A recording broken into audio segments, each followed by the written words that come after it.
Greetings, members of NATO. We are Anonymous. In a recent publication, you have singled out Anonymous as a threat to government and to people.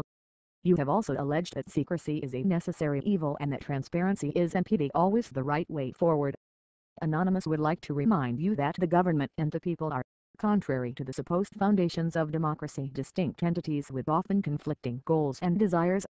It is Anonymous' position that when there is a conflict of interest between the government and the people, it is the people's will which must take priority.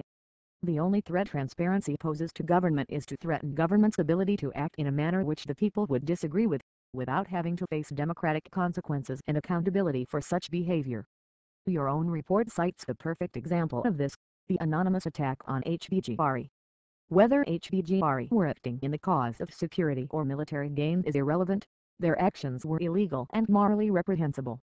Anonymous does not accept that the government and/or the military has the right to be above the law and to use the phony cliché of national security to justify illegal and deceptive activities.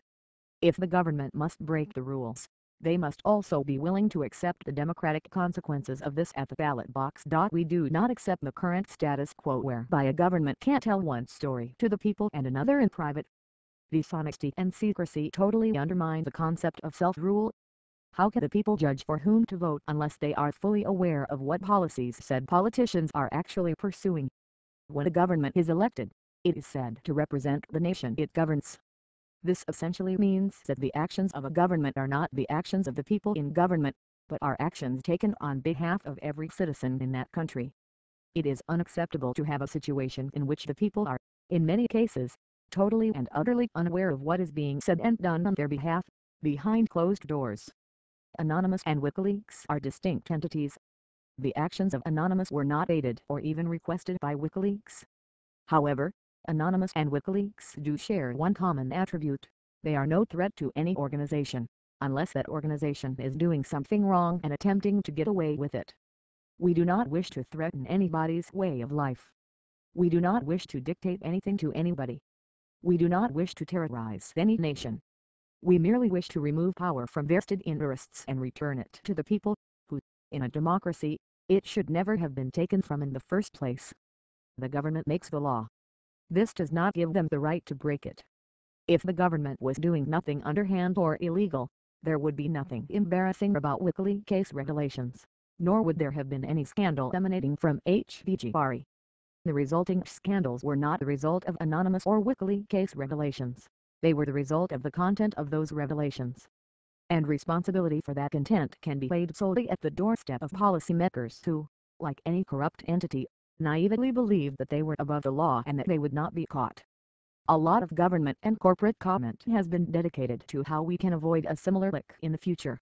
Such advice ranges from better security, to lower levels of clearance, from harsher penalties for whistleblowers, to censorship of the press.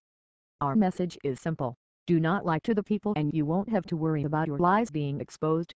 Do not make corrupt deals and you won't have to worry about your corruption being laid bare. Do not break the rules and you won't have to worry about getting in trouble for it. Do not attempt to repair your two faces by concealing one of them. Instead, try having only one face, an honest, open and democratic one. You know you do not fear us because we are a threat to society. You fear us because we are a threat to the established hierarchy. Anonymous has proven over the last several years that a hierarchy is not necessary in order to achieve great progress. Perhaps what you truly fear in us is the realization of your own irrelevance in an age which has outgrown its reliance on you.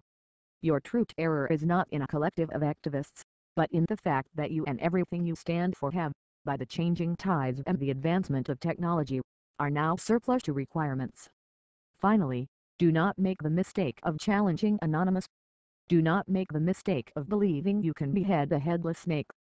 If you slice off one head of Hydra, 10 more heads will grow in its place. If you cut down one Anon, 10 more will join us purely out of anger at your trampling of dissent.